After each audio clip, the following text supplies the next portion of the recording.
Welcome to an esoteric interpretation of sacred scriptures by Knowledge Treasury.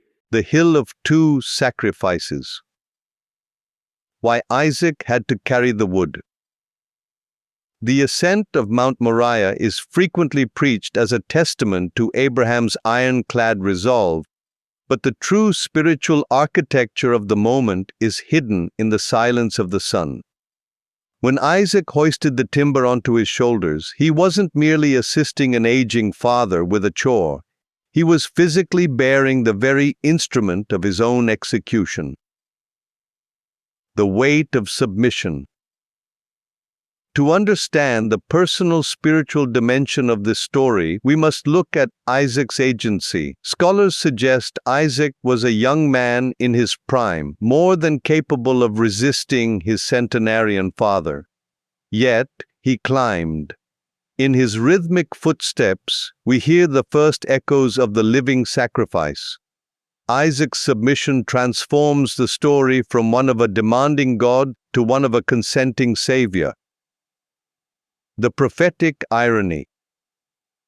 When Isaac asks, "Where is the lamb?" the air over Moriah thickens with a prophetic irony that spans millenniums. Abraham's response, "God will provide for himself the lamb," was a cosmic declaration.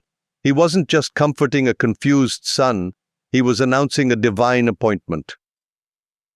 From shadow to substance. Centuries later, the shadow finally met the substance. On that same rugged mountain range, another son carried wood. But where Isaac was spared by a ram caught in the thicket, Jesus Christ was the lamb. There was no substitute for him because he was the substitute for us. The architecture of redemption reveals a profound truth. God never asks us to carry a burden he wasn't willing to carry himself. The wood Isaac carried was a test of faith. The wood Jesus carried was the bridge to eternity. On Moriah, we learn that our greatest trials are often just the scaffolding for God's greatest miracles.